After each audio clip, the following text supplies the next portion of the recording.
Hello and welcome back to Let's Improv a Story, a podcast where I try not to say the title as Let's Improv a Podcast. Today we are going to do, I do have a title already, and the title is The Ill-Advised Seinfeld Reunion.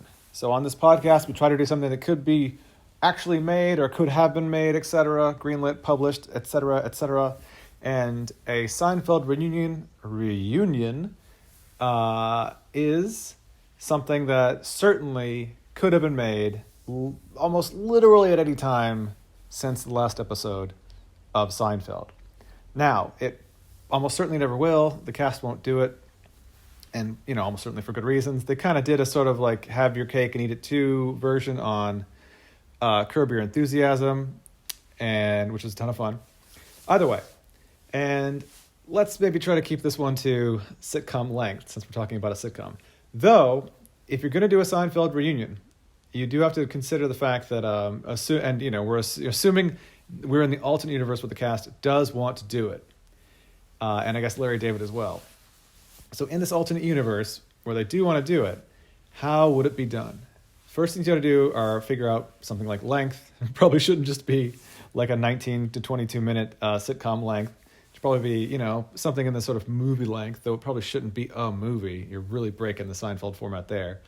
So probably something along the lines of like 3 to 4 episodes worth. There are 4 key characters, so maybe 4 episodes worth, with each one getting more of a spotlight. The second thing you have to do is you've got to figure out where these characters are. Now, again, in this show about nothing, that's famously about nothing, caring about where these characters are really isn't the biggest thing. It's more about these characters sort of moment to moment, micro life, and not the macro things going on. But you still have to put them somewhere after all this time. Then I think it's best to start with, let's start generally with them. This is where I want to address the Kramer-Michael Richards thing. A while ago, years ago, he did some stand-up, which was pretty offensive. I believe he apologized, and if you're uncomfortable listening to a podcast where he's discussed, please feel free to skip this one. I'm going to, without great research, assume that his offense is in the, you can apologize for it and be spoken of zone. But if not, I will listen to feedback, certainly, and I understand if you would like to skip that part. That would be fine. So, but assuming he's in the you can apologize zone and we can talk about it, I'm going to say let's quickly overview where these characters probably should be based on who they are. George is always kind of up to like a scam, and so that's where you want to start with George. Elaine is generally the view into like the society world, somewhat the business world. George is often there too, but his is often more from the sort of scammy version, and she's trying to sort of get ahead, get status, climb the ladder. Kramer is always trying outside the box means of bettering his life or making money or whatever. And Jerry, who has the most stable career, is a stand-up comedian. Jerry's sort of like, Jerry always seems like a guy it's always Saturday for Jerry.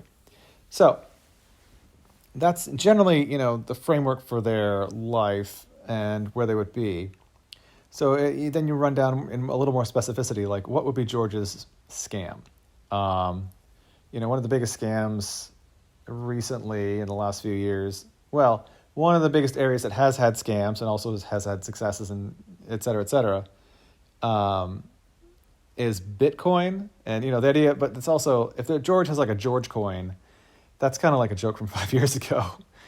I do kind of like the idea that George has a George coin and he's got a bunch of Bitcoin money, and unlike certain people who can get money out of Bitcoin, he cannot. His is all like tied up and he doesn't know how to get the money out. And if he starts taking any out, the entire George coin infrastructure or valuation will collapse. So George is like a sort of on paper billionaire or millionaire or whatever. But that's a different, I like that as an idea for why George is maybe not working and feels justified for it, but is still, having a mooch off of people. But I think that George's angle is, given the time that's elapsed since, maybe 1999, so 25-ish years, I think George I think, you're getting towards, like, to me, when I think of, like, you get older, people often go to, like, a retirement home, a retirement community, elder care facility. That seems perfect for George. Um, that seems like everything he'd want. And to just go to a place and be completely taken care of, all his needs, every single need, whatever you could think of. But if his money's tied up in George coin, then he's not going to be able to pay for it. So now it's sort of like, how does George run this scam? Does he blackmail someone? That's maybe a little too much for a Seinfeld episode. Does he kind of like dress up like one of the maybe recently passed members of a retirement community? Maybe. Does he like couch surf from one retirement community member's suite or whatever, or room, apartments to the next?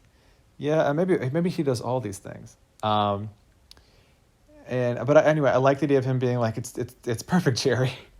It's the best life ever. They do everything for you, and I mean everything. I like that as an idea. For Elaine, with Elaine, you have an obvious thing to avoid, right? You can't make whatever her life is like Veep. But Elaine seems to always be a sort of corporate social climber, etc. And I think just putting her at the top as, she's had managers and bosses for so long. I think making her the boss is the right way to go, though you do need to avoid the Veep situation. Though I guess, she's not the president on Veep, etc., though she's in charge of her staff and all that. But I think there are lots of sort of CEO scandal things that are, percolating around in the news all the time. And Seinfeld would dip in and out of current events-y kind of things. So I think if you make her like a CEO of some company, and she generally wants to sort of corporate climb or status climb, which is certainly in a corporation, you can only be liked by only so many groups. I mean, there could be your customers, your workers, and if it's a public corporation, your shareholders. And pulling her between those as she tries to impress all of those, and every time she impresses one, she ends up sort of backstabbing or undermining or harming the other group, I think is the way to play Elaine's conflict in her plot line. And again, and each episode can sort of focus on one of these. Now again, the places where you put them are not really so much important to the character and their lives and all that as they are platforms for, these 4 episodes. And you need to be able to weave the other characters from the quartet through all of those, wherever you put each individual character. For Kramer, at some point you got to do modern things, and modern things outside of like AI or something, which is obviously a hot topic now. And the last, 10, 15 years is social media. And, influencers and all that. And Kramer seems ripe for being this one who you do social media with, to be an influencer or whatever. And I actually think, if he's just, even just making fun of influencers, like, that's also, again, like been done and it's done all the time. Or if he's like in some sort of like influencer drama or beef with other influencers, it's all right. But again, that's sort of an all the time kind of joke. I think you do, without getting political, ironically, you have him, I think you put him as sort of like he becomes like a political, he's just giving his like opinions or whatever. That seems like a Kramer-y thing to do, right? Maybe he'd be one of the influencers, just like make some food, or right, just making noodles or something. How does Kramer bake bread? Perhaps.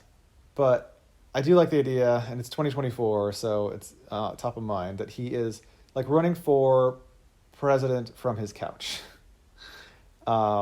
And he's against everyone. He's against everything. He's for nothing.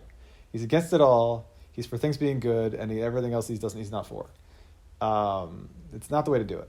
There's a better way. What's the better way? You'll know it when you see it.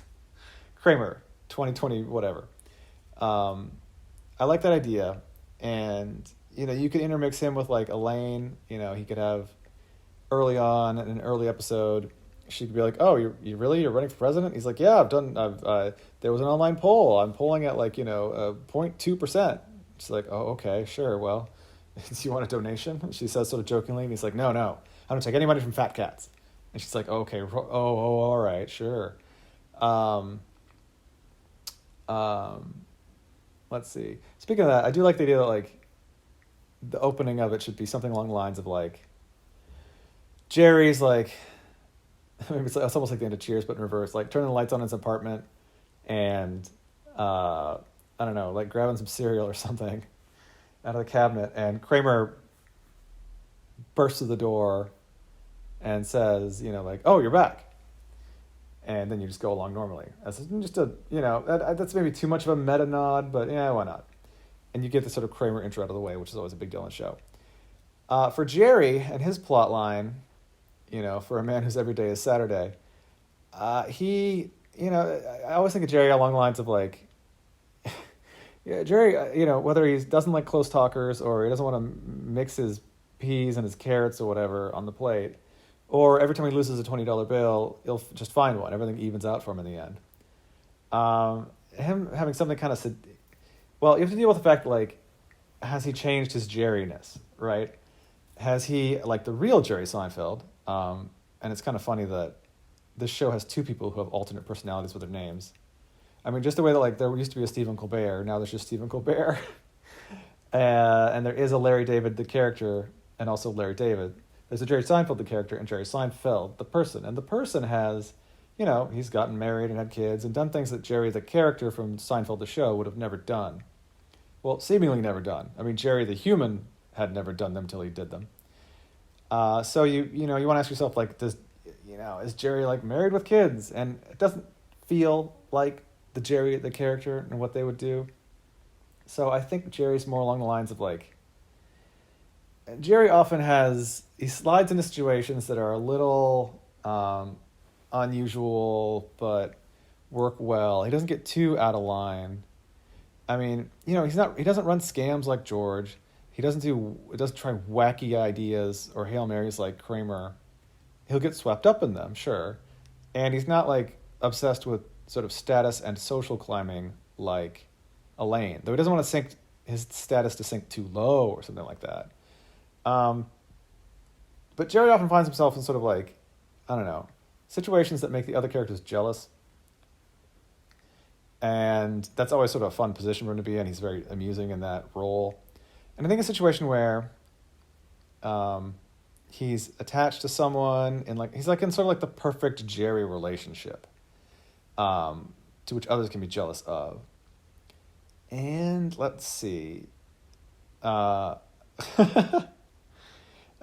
like, maybe he's dating someone who they don't live together. She's wrapped up in something, and she shouldn't be a CEO. Elaine's a CEO. She could be an influencer, but then you're back sort of like, are we making fun of that? That seems like a joke from 8 years ago. What if he's... Oh, okay. Not a politician, that's Kramer. If he's dating, like, a member of the British royal family, like a princess who's, like, far down the line or whatever, or outside of the main line of the descent or whatever it is, the hierarchy, inheritance, what is it called? Whatever. Doesn't matter. This is not Game of Thrones. If he's dating someone, like an actual princess, outside of the... Okay, so the princess would have status, which Elaine would be jealous of. He's dating someone who doesn't live with him. It's sort of a perfect, like, hey, we get together, she's busy, we should go apart, it's great, I got my space, but we get together, it's perfect. George would be jealous. And she is in, tangential to politics, which maybe can involve Kramer. So you've got something that, again, can activate all the different plot lines and situations of all four characters. And if he's dating, the idea of, I like this more and more, the idea of Jerry dating a British royal princess in a very chill relationship, and that, like, she shows up and it's just like, hey, and he's like, hey, which has certainly been an exchange of dialogue on the show before. And then George is like, go, awestruck or whatever. The idea that he has taken his very chill Jerry lifestyle to such a height and can maintain it at such a height as dating a British royal princess, I like a lot. I do think he should be challenged on those things. Like, someone would there'd be maybe press asking about getting married, and he just sort of like snarkily dismiss it. Other parts of the family life are children, and that would be, and there could be some living together stuff. They've certainly done the whole like people have different people dating with different apartments, and what do you leave where thing. But if she has like maybe like two like kids, but not kids that she's, they have to be old enough to still be need attention, but not old enough to be gone and independent. So like teenish kids, maybe like 13 and 16 or something. Then he's still involved with that. Anyway, so that I think would be a general premise for the show. Now, where it goes, where it resolves, for one thing, it should probably end up as a final scene in the restaurant. They should end up in the restaurant as a sort of final, like chatting about, something restaurant-y, the salad or the soup of the day, or what's up with, why booths anyway? Or because of this, because that. I mean, just something nonsensical, not nonsensical, but something, a show about nothing, something just not important. What's up with still water versus sparkling water? Like, it's always still. Why would you want sparkling? I don't need to sparkle. I'm, whatever. George likes sparkling, whatever. He's like, well, you could use some sparkle. Like, whatever. All that kind of stuff doesn't exactly matter, but it's more to the point of how it ends and in what way. Maybe it's because Dune is out right now. I think it'd be funny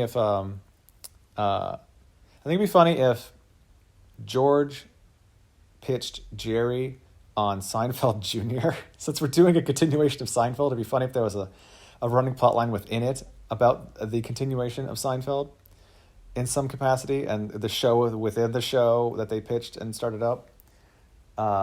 And if you did do that, you could have like a pilot episode. Like after the credits, you could have a post or over the credits maybe.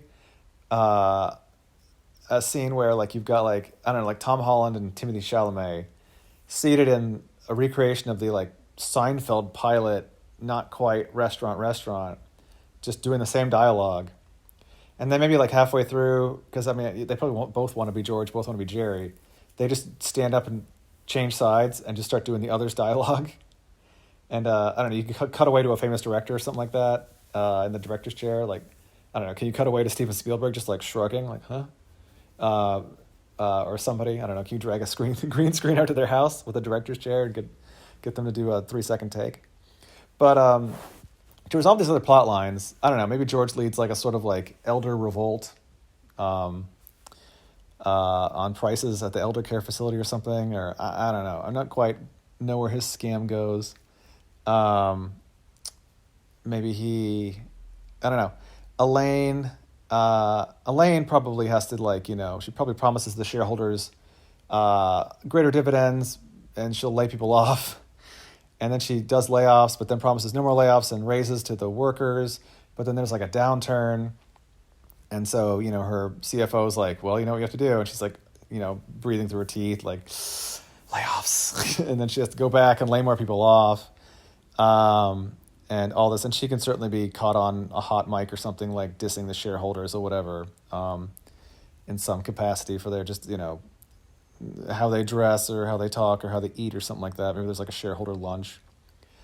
And to impress the employees, she's, like dunking on the shareholders. Kramer, we had Kramer not take donations from Elaine earlier. I like the idea that Kramer does get wrapped up in his campaign and needs to start doing like attack ads. And maybe he's up to like, 1.5% or something, or 3% in the polls.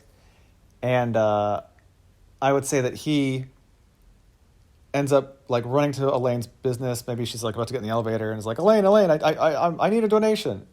And she's like, what? No, from this fat cat? No way. And he's like, no, you're not a fat cat. And, she offended from earlier is like, oh yeah, I'm a fat cat. And like, I'm reluctant to say this. And then she says like, and Kitty likes to scratch. And like she does like a scratching motion or something. That feels like an Elaine thing. Sometimes she goes a little over the top when she's like, got one up on someone. That seems silly enough. And then the doors close the elevator and she's gone. And Kramer, I don't know, probably slides and falls onto the floor on his face because he did a lot of physical comedy. Kramer. That's not really an end for Kramer. That's just one gag.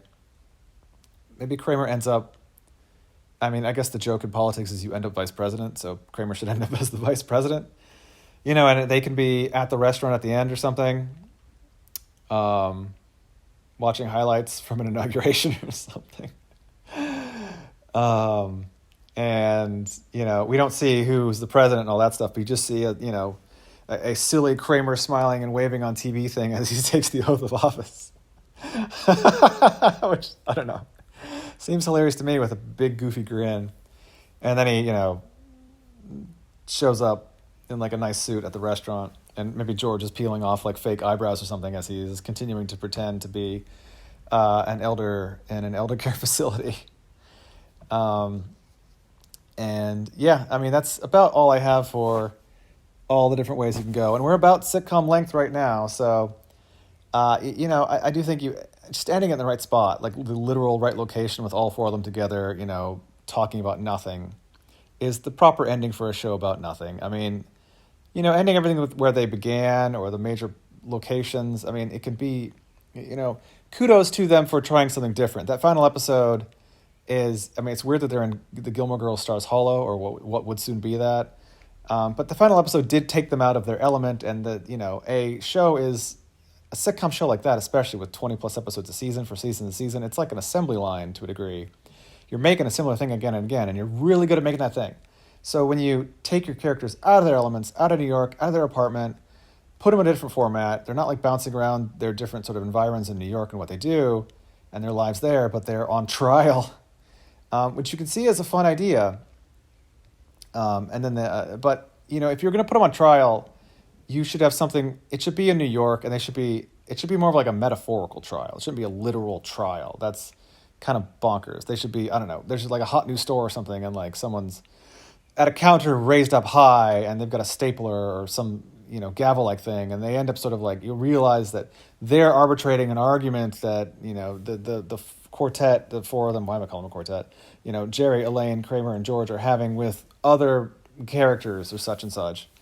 And every time this person like staples a receipt or something, it's almost like they're banging the gavel and making a judgment, like sustained, overruled, and it becomes like a it's a symbolic trial of putting the characters on trial if you're going to do that. And it's still turning the whole thing into a sort of like, well, much of it into a joke trial is again, it's a big swing, and it's a fun big swing. Larry David was recently on the Conan O'Brien podcast, and he had this idea for a conversation sheriff who at parties would like a pit boss that'd be upstairs or something watching TVs of everyone talking at a party.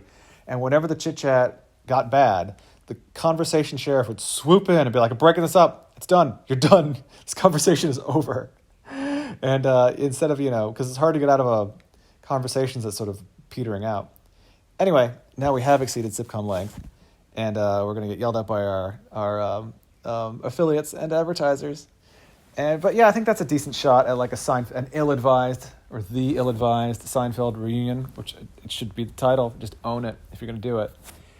And there's a lot of fun stuff you could do in there, and I think most importantly, what I try to arrive at in these Let's Improv a Story podcasts is to get at a point where you can, sort of a fertile field to grow things in. To get at a point where get you a destination and a few places along the stops along the way.